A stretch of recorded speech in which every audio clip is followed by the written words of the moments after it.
আমাদের সরকারের বয়স 1 মাসও এখন পর্যন্ত পূরণ হয় নাই। এমনকি অনেকের ভোটের দাগও শুকিয়ে যায় নাই।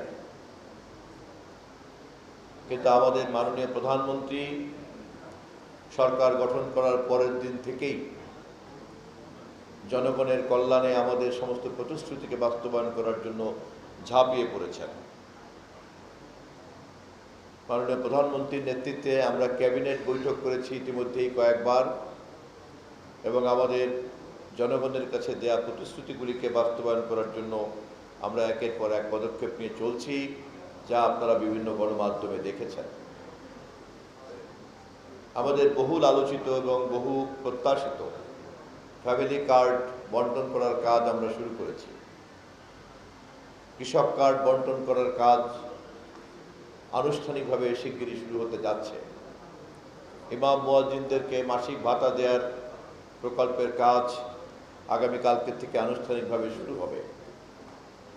কৃষকদের জন্য 10,000 টাকার কৃষি ঋণ মওকুফ করার সিদ্ধান্ত ইতিমধ্যেই আমরা বাস্তবায়ন করেছি। সংসদ বসার আগে আমাদের প্রথম সংসদীয় বৈঠকে আমরা ঘোষণা করেছি আমরা এবারের সংসদ সদস্যরা কেউ গাড়ির পারমিট নিব না এবং কোনো প্লট নিব না। ইংরেজিতে একটা কথা আছে, মর্নিং শোজ দ্য ডে। আমাদের সরকার তার যাত্রা লগ্নেই আমাদের মাননীয় প্রধানমন্ত্রী দেশনায়ক তারেক রহমানের নেতৃত্বে 1 মাস পূরণ হওয়ার আগেই যে কাজগুলি আমরা সম্পন্ন করেছি, ইনশাআল্লাহ আমরা বিশ্বাস করি আমাদের পূর্ণ মেয়াদের কাজের একটা ধারণা আমাদের জনগণের কাছে আমরা দিতে পেরেছি। আজকের এই চেক বিতরণ অনুষ্ঠানের উদ্যোগ আমাদের এই সরকারের যে জনকল্যাণমুখী তাড়না, তার থেকে বিচ্ছিন্ন কিছু নয়। যদিও পূর্ব প্রস্তুতি আগেই করা ছিল, আমরা এখন আনুষ্ঠানিকতার মধ্যে জড়ো হয়েছি। কিন্তু আমরা সাংবাদিক কল্যাণ ট্রাস্টকে ধীরে ধীরে আরও অনেক বেশি মানবিক দায়িত্ব পালন করার জন্য তার ক্ষমতা এবং তার সুযোগ দানের পরিধিকে আমরা আরও বৃদ্ধি লাভ করব। আমি এই কল্যাণ ট্রাস্টের চেয়ারম্যানের দায়িত্বে আছি পদাধিকার বলে, এবং ব্যবস্থাপনা পরিচালক মহাপরিচালকের দায়িত্বে আজকে সভাপতি আছেন। আধুনিক সভ্যতাতে গণমাধ্যম একটি অনিবার্য অনুষঙ্গ। গণমাধ্যম ছাড়া আধুনিক জগতের সভ্যতা চর্চা করা যায় না। রাষ্ট্রের মালিক যেহেতু জনগণ, সমাজ যেহেতু তৈরি করে জনগণ, সেখানে রাষ্ট্র এবং সমাজের সকল ধরনের তৎপরতাকে মানুষের সামনে আয়নার মতো তুলে ধরার দায়িত্বই হচ্ছে গণমাধ্যমের কাজ। গণমাধ্যম ছাড়া রাষ্ট্র এবং সমাজ অন্ধকারে নিপতিত থাকবে। অন্ধকারে নিপতিত থাকা কোনো রাষ্ট্র এবং সমাজ জনগণের কল্যাণে রাখতে পারে না। অতএব রাষ্ট্র এবং সমাজ জনগণের কতটা কল্যাণে কাজে লাগবে তা নিশ্চিত করে গণমাধ্যম।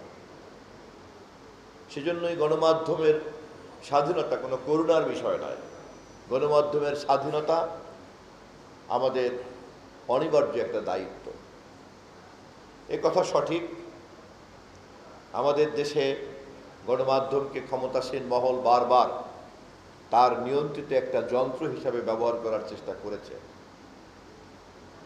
আমাদের সরকার আমাদের নির্বাচনী প্রতিশ্রুতিতে এবং আমাদের 31 দফার মধ্যে আমরা স্পষ্টভাবে বলেছি গণমাধ্যমের পূর্ণ স্বাধীনতাকে নিশ্চিত করাই হবে আমাদের কাজ।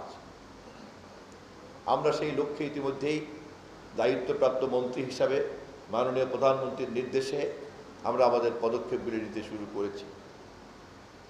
কিন্তু একটা বিষয় বিনয়ের সঙ্গে আপনাদেরকে মনে করিয়ে দেই, আমরা যখন দাঁড়িয়ে কথা বলছি তখন সারা পৃথিবীতে তথ্যের সংজ্ঞা বদল হয়ে গিয়েছে। তথ্য বলতে আমরা আগে যা বুঝতাম আর এখন তথ্য বলতে আমরা যা বুঝি তার মধ্যে একটা যোজন যোজন মাইলের পার্থক্য তৈরি হয়ে গিয়েছে। সাংবাদিকতার চর্চা আগে যেমন ছিল আর এখন সিটিজেন জার্নালিজমের যে পরিধি, সে কারণে অনেক মিডিয়া হাউস গুরুত্ব হারিয়ে ফেলছে। আবার অনেক ইন্ডিপেন্ডেন্ট ইউটিউবার তার ক্ষমতা, প্রভাব, প্রতিপত্তি এবং তার প্রচারের পরিধি অনেক বিস্তৃত। মাত্র একটা ক্যামেরা আর একজন ব্যক্তি তার ঘরের মধ্যে বসে ইউটিউবের মতো প্ল্যাটফর্মকে ব্যবহার করে কিন্তু এমন করার মতো পরিবেশ তৈরি হয়েছে। ফলে তথ্য প্রযুক্তি এবং কমিউনিকেশন সায়েন্সের এই যে নিউ ইকোসিস্টেম, এই নতুন ইকোসিস্টেমের উপরে ভর করেই সাংবাদিকতা চর্চা করতে হবে। এবং সরকার যদি গণমাধ্যমকে স্বাধীন, সক্রিয় এবং দায়িত্বশীল করতে চায়, তাহলে সরকারকে এই ইকোসিস্টেমের সঙ্গে সময় উপযোগীভাবে গণমাধ্যমকে ঢেলে সাজাতে হবে। তথ্যমন্ত্রী হিসাবে আমি এ বিষয়ে আমার মন্ত্রণালয়কে প্রথমেই ধারণা দিয়ে রেখেছি এবং মাননীয় প্রধানমন্ত্রী এ বিষয়ে আমাদেরকে উৎসাহ দিয়েছেন।